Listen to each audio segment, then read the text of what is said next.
Alright, here we've got this pretty delicate old book with this sort of marbling on the front here.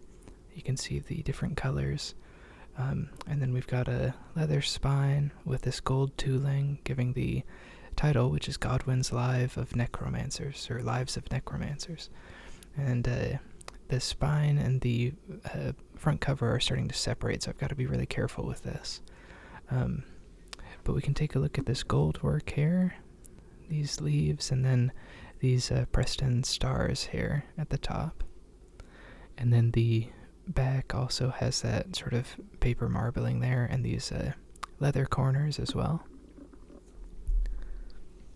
And I'm not sure if this book has been restored. You can sort of guess that it was based on these end papers. These don't look like they would be the original end papers, but I'm not sure.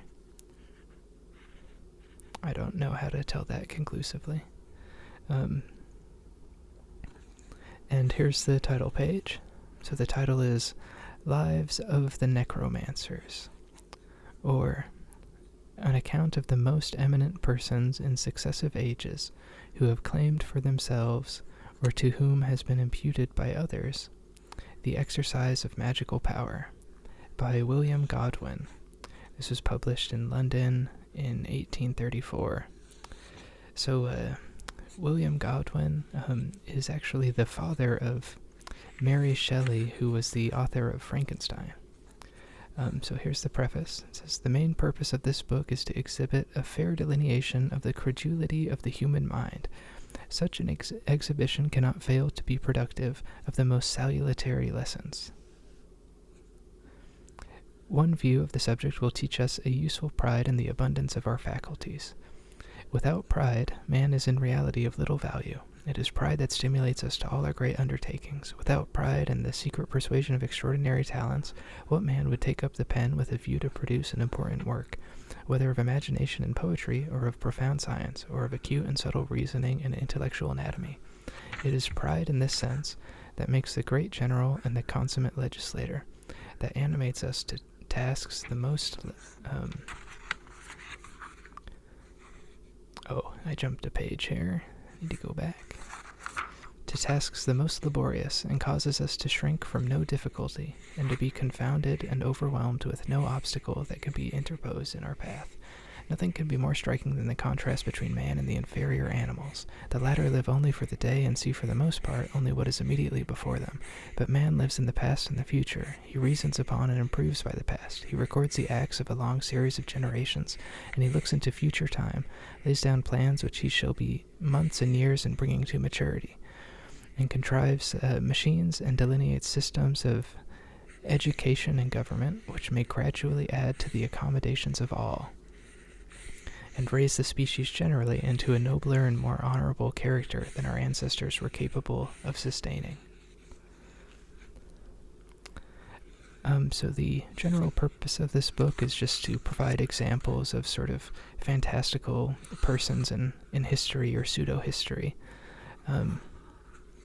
Here it says, "One useful lesson which we may derive from the detail of these particulars is the folly in most cases of imputing pure and unmingled hypocrisy to man. The human mind is of so ductile a character that, like what is affirmed of charity by the apostle, it believeth all things and endureth all things. We are not at liberty to trifle with the sacredness of truth. While we persuade others, we begin to deceive ourselves. Human life is a drama of that sort that, while we act our part and endeavor to do justice to the sentiments which are put down for us, we begin to believe we are the thing we would represent." And so here we've got the table of contents. We can see it starts with this ambitious nature of man, his desire to penetrate into futurity, divination, augury, chiromancy, physiognomy, interpretation of dreams, casting of lots. Section for Delphi, the desire to command and control future events. Here we've got commerce with the invisible world, sorcery and enchantment, witchcraft, compacts with the devil, imps, talismans and amulets, necromancy, alchemy, fairies, Rosicrucians, sylphs and gnomes, salamanders and undines. Got a section for examples of necromancy and witchcraft from the Bible. Section for the different instances in Greek mythology. And then Roman mythology here, or Roman characters. revolution produced in the history of necromancy and witchcraft upon the establishment of Christianity, history of necromancy in the East, and then Dark Ages of Europe, we've got Merlin mentioned there, communications of Europe and the Saracens, and then revival of letters, sanguinary proceedings against witchcraft. So let's, just as a example of someone famous, let's jump ahead and take a look at the section it has for Merlin.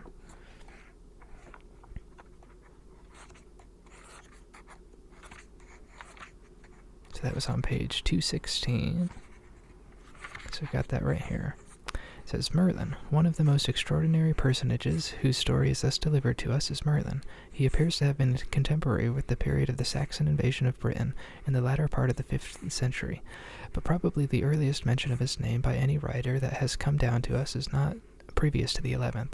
We may the less wonder, therefore, at the incredible things that are reported of him. He is first mentioned in connection with the fortune of Vortigern, who is represented by Geoffrey of Monmouth as at that time King of England. The Romans, having withdrawn their legions from this island, the unwarlike Britons found themselves incompetent to repel the invasions of the uncivilized Scots and Picts, and Vortigern perceived no remedy but in inviting the Saxons from the northern continent to his aid. The Saxons successfully repelled the invader, but having done this, they refused to return home. They determined to settle here, and having taken various towns, are represented as at length inviting Vortigern and his principal nobility to a feast near Salisbury under pretense of a peace, where they treacherously slew 300 of the chief men of the island and threw Vortigern into chains. Here, by way of purchasing the restoration of his liberty, they induced him to order the surrender of London, York, Winchester, and other principal towns.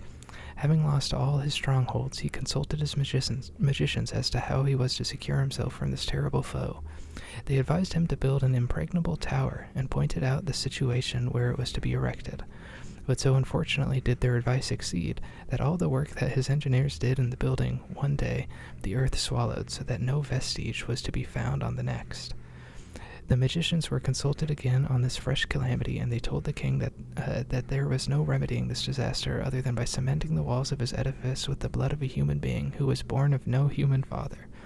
Vortigern sent out his emissaries in every direction in search of this victim, and at length, by strange good fortune, they lighted on Merlin, near the town of Carmarthen, who told them that his mother was the daughter of a king, but that she had been got with child of him by a being of an angelic nature, and not a man. No sooner had they received this information than they seized him and hurried him away to Vortigern, as the victim required. But in presence of the king he baffled the magicians. He told the king that the ground they had chosen for his tower had underneath it a lake, which being drained, they would find at the bottom 2 dragons of inextinguishable hostility, that under that form figured the Britons and Saxons, all of which upon the experiment proved to be true. Vortigern died shortly after, and was succeeded first by Ambrosius, and then by Uther Pendragon. Merlin was the confidant of all these kings. To Uther he exhibited a very criminal sort of compliance.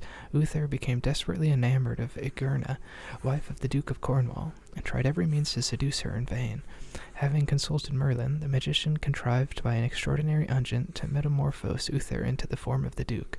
The Duke had shut up his wife for safety in a very strong tower, but Uther in his new form gained unsuspected entrance, and the virtuous Igerna received him to her embraces, by means of which he begot Arthur, afterwards the most renowned sovereign of this land. Uther now contrived that the Duke, her husband, should be slain in battle, and immediately married the fair Igerna, and made her his queen. The next exploit of Merlin was with the intent to erect a monument that should last forever, to the memory of the 300 British nobles that were massacred by the Saxons. This design produced the extraordinary edifice called Stonehenge. These mighty stones, which by no human power could be placed in the position in which we behold them, had originally been set up in Africa, and afterwards, by means unknown, were transported to Ireland. Merlin commanded that they should be carried over the sea and placed where they now are, on Salisbury Plain. The workmen, having received his directions, exerted all their power and skill, but could not move one of them. Merlin, having for some time watched their exertions, at length applied his magic, and to the amazement of everyone, the stone spontaneously quitted the situation in which they had been placed, rose to a great height in the air, and then pursued the course which Merlin had prescribed, finally settling themselves in Wiltshire, precisely in the position in which we now find them, and which they will forever retain. So just an interesting myth about Merlin there, creating Stonehenge.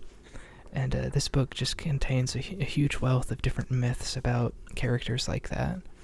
And it's interesting, this was the last book that William Godwin wrote before he died, and he died 2 years after this was published. And this book, which was published in 1834, was published 16 years after Mary Shelley published Frankenstein. And it's just interesting that Frankenstein is so associated with necromancy, and it's all about that kind of character. And then her father publishes this book later on. So this section that I'm kind of pointing out here, this is leading into the sort of witch trials that happened and things like that. And it's basically just pointing out that it's interesting that during the sort of development of the scientific thought and things that were happening at this time, there was also this big kind of backlash, I guess, or maybe not a backlash, but this big instance of all of these atrocities committed in the name of these superstitions and everything.